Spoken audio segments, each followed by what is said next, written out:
Hi everyone. Why you're always acting in roles and never selected for the permanent position.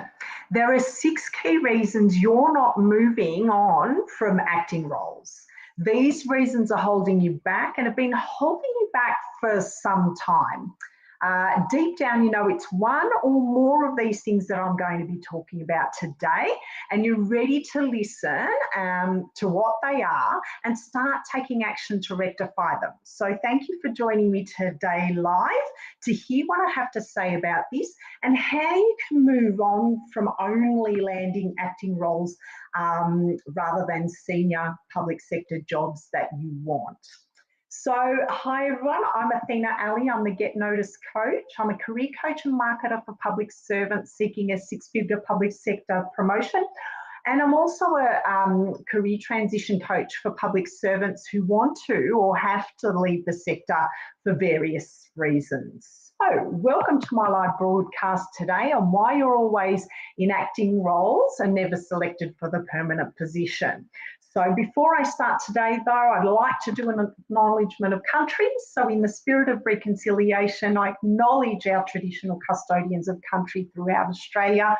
I pay respects to our elders past and present and extend that respect to our Aboriginal and Torres Strait Islander people today. So thank you for that. If you're here live, say hi in the comments below, and if you're watching the replay, add hashtag replay in the comments, and you can also view this on my YouTube channel if for some reason you lose connection here on LinkedIn, or maybe you want to view it again. Okay, so welcome. You're here today because you're having issues from moving from perhaps a team leader position into a manager position, perhaps from a management position to a director or CEO position, and for some reason you can't seem to shake off being the babysitter of your current department. You're in the acting positions when your boss goes away and you're not necessarily moving into the role that they're in or similar roles that they're in. And you're not in the role, possibly not in the role often enough to make an impact in that role. You're trusted to keep the day-to-day going for a couple of days or a couple of weeks, but not really sinking your teeth into the role itself. So when you go to apply for jobs in the substantive position or similar substantive positions, you never get the role, okay?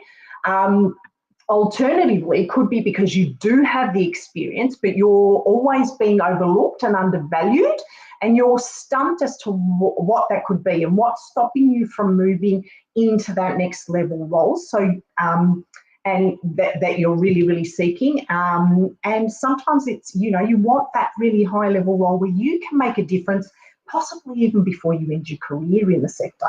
So you simply want to make a huge impact in your field, but you don't want to lose your last chance in doing so either. So here we are. I want to talk to you about what these 6 key reasons are. These are the reasons that are holding you back and have been holding you back for quite some time. Deep down, you probably do know it's one or more of these things, and you might want to let me know which one it is as we're going through. I guess because the longer you kind of leave it to rectify these things, the longer it'll take for you to get to where you need to go. It could be the longer you remain unhappy in the positions that you're in, and stop being passionate about what you really, really want to achieve. And then the longer, I guess, that you're missing out. So it's really important that you firstly recognise them, acknowledge them, and then think about ways that you can fix them.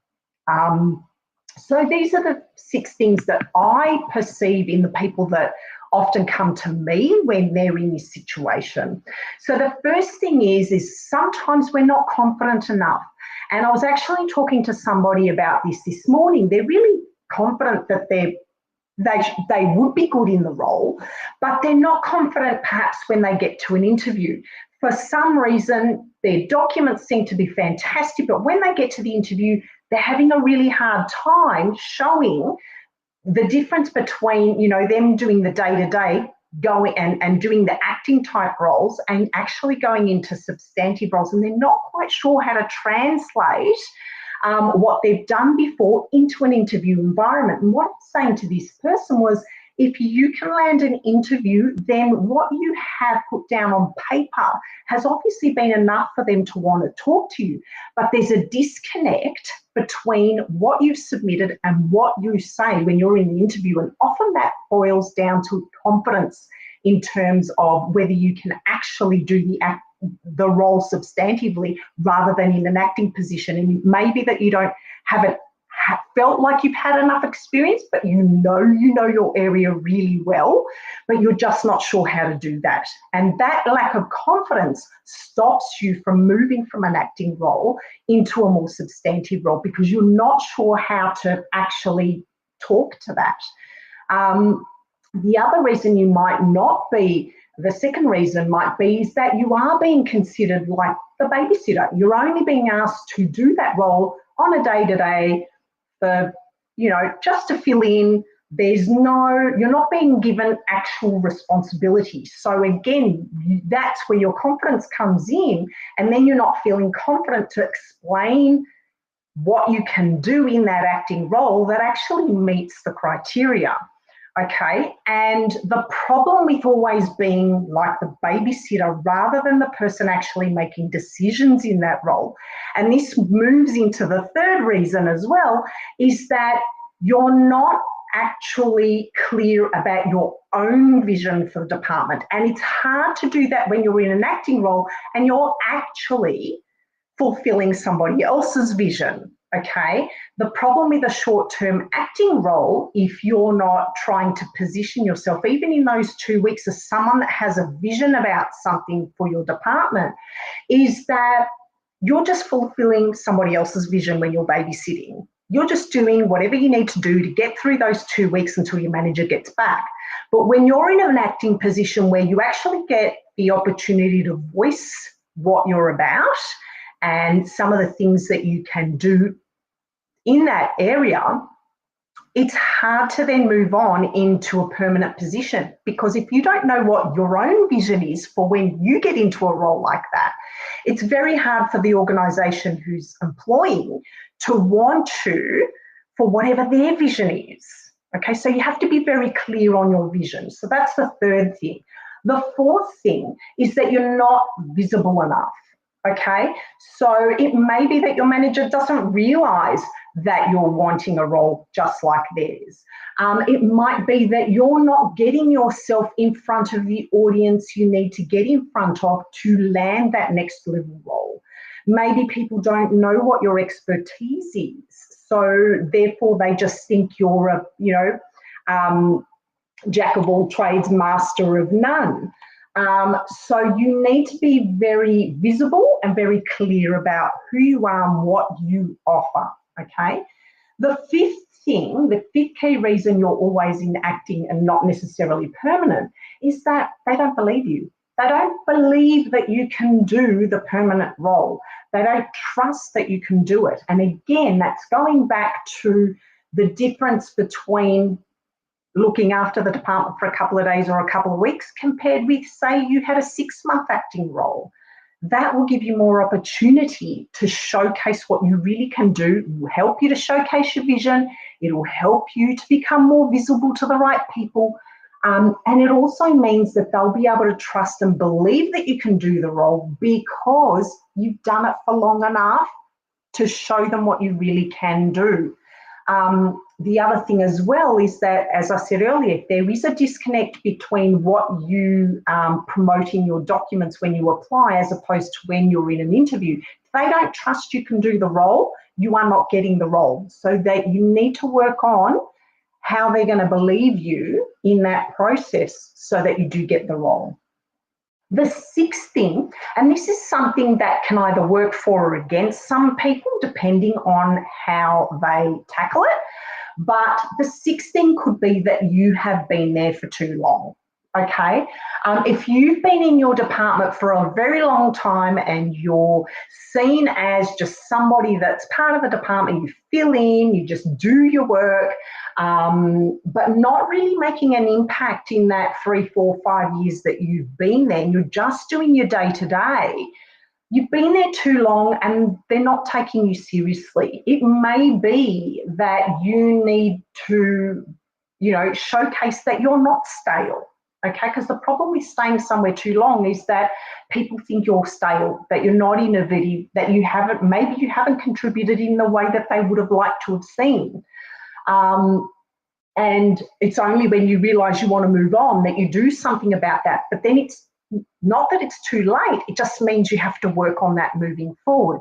So if you are in a position where you have been there for quite some time, you need to be showing that you're not stale, that your qualifications are current, that you're seeking other things, that you're visible elsewhere, that you do have a vision, that you're actually working on something greater than yourself and your current position.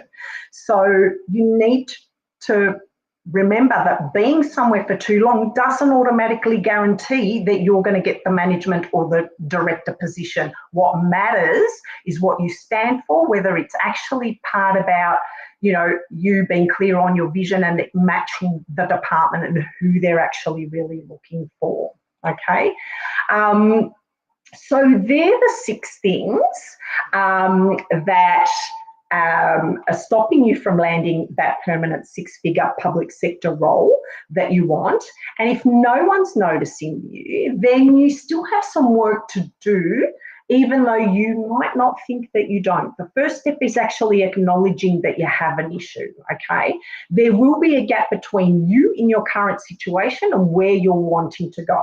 And it's your responsibility to find out what that gap is and fill it in order to land that next job. And you will know which one of these 6 things is stopping you, and it might be more than one of them. So if that's you, think about what that is and what you could do about it. And that gap might mean that you need more of a longer term experience in an acting role instead of a few weeks, for years on end, but it's up to you to do that, not the people around you at work, okay? You might need a high performance career or executive coach such as myself. So because those around you, who are landing those types of roles, they know they'll get there faster with a coach, and they understand the value of coaching and they seek it out and they invest in it, and they know that they're better off with a sounding board that isn't their partner, their mum, their dad, or even work colleagues, okay? And looking outside their usual circle will yield greater results for them. And that helps them to move out of acting roles into more senior roles. And people take you more seriously when you invest in yourself because they know you're looking to improve and innovate and use that for your next role, okay? Now, my clients also understand that, and their results might not necessarily be immediate because sometimes working on your profile takes a little bit of time, okay? But people who plan their careers are never out of a job, and they're never desperately seeking just any job in order to tie themselves over until the next one comes along. They're actively planning their career and actively looking at, why am I not seeking these permanent roles and why am I still stuck in an acting role? What is it that is not, working for me? And they will try to find whatever solution they can to move themselves out of that position. And they also know that they need more than a resume to land that job as well, especially for a 6-figure public sector role. If you think that the only thing that you need is a resume and you haven't built your profile and people don't understand your expertise and you know all of those things, and you're not getting tapped on the shoulder to apply for these roles, then you have bigger issues than just a resume, okay? Because the resume isn't going to get you the job, okay? So that's the end of that. So if you want to, find the confidence to land that next job you apply for and be that person that they tap on the shoulder and invited to apply for positions, not just acting roles, and you want to learn how to start building your professional profile and learn how to elevate it so that you are taken seriously for roles other than just acting roles or temporary roles, so that you can sell yourself to an organisation, then get in touch with me because I do run 4, 8 and 12-week programs, all depending on where you're looking to grow and where you're looking to find solutions in your career. And they will help you to elevate your profile more quickly than if you were to try and do them yourself. And that way hiring managers and recruiters can get excited about inviting you for an interview and subsequently landing a substantive role instead of an acting role. Just simply get in touch with me, okay, at thegetnoticecoach.com. The details are just there before, or below rather, not before. And you can also book a chat if you scan the QR code above if you're ready to make that move. So that's the end of my live today. I look forward to seeing you next week, and look forward to seeing some of the comments below, because I can't seem to see them on the screen here. So if you have commented, I'm sorry, but I will most certainly respond as soon as I'm not in front of the computer. All right, bye.